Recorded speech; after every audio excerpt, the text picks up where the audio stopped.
Hey everyone, I'm Tom Pounder, the online campus pastor here at New Life Christian Church. And the question I have to start this video off is, where is my refund? Literally, where's my refund?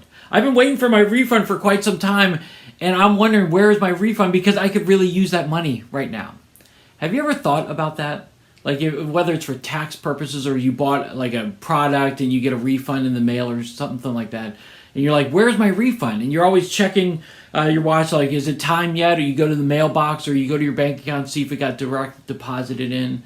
You're like, where is my refund?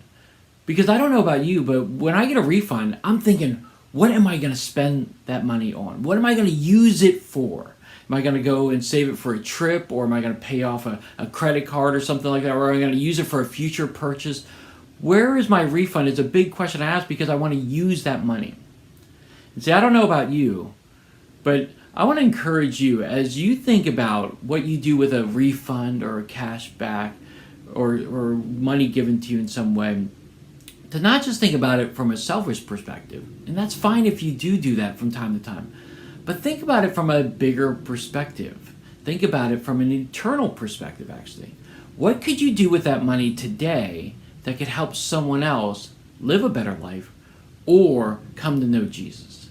So years ago, I was always raised up in a Christian home, and my parents always went to church, and we always gave tithes and offerings. My parents, when we were little, always gave us $1 to put in the offering basket and whatnot. And we were taught to give back to God because we feel like God has blessed us in so many different ways. In fact, that's what my parents taught us, that God has blessed us and we're going to bless other people, and we're going to give to churches or ministries or other organizations like that, because they wanted to use their money to make a difference in the lives of others.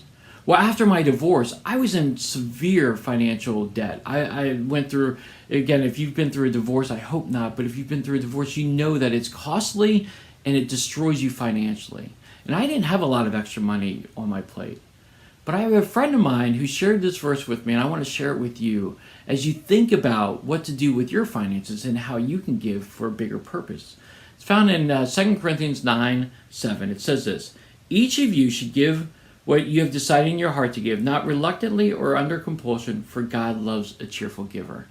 Hey, here's the deal. I was always taught to give 10%. I have to give 10% of my money to Jesus. That's what it talks about in the Bible. But at that point, I didn't have 10% to give. I didn't have hardly anything. So my friend encouraged me. He's like, listen, Tom, give your money back to Jesus and let him do something great with it, and he will bless you.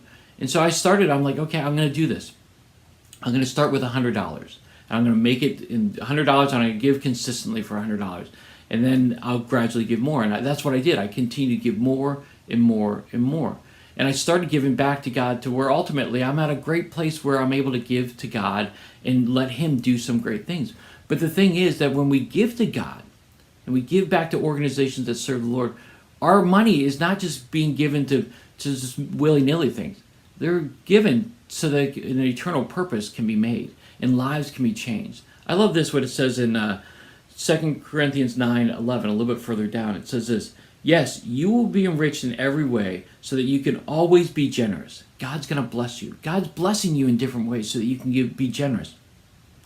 And when you take your gifts to those who need them, they will thank God. Hey, here's the deal. There's a lot of things that you can do with your refund. There's a lot of things that you can do with your money. There's a lot of things that you can do. But the reality is, when you invest in God, in God's purposes, great things happen. And eternal lives can be changed. Lives can be changed forever. People in need can be changed forever, and they can get what they need. And so when you support organizations like churches and ministries and godly organizations, they're helping people in need. So I want to encourage you, when you think about your refund this year, think about not just what you can do for yourself and your family. While that's great, think about what you can do to give to other people, especially those who are in need, and how you can make an eternal difference with that money. So again, my parents were a great example of that. They constantly showed us how to give back. And maybe you don't have that money at that moment, but maybe you can give $5, $10, $100. Maybe you can give your time. Think about ways that you can generously give, and that God can bless that in a big way. My parents demonstrated that for me, and I hope that God can do some great things with you and with your money as you continue to process what you're going to do with that refund.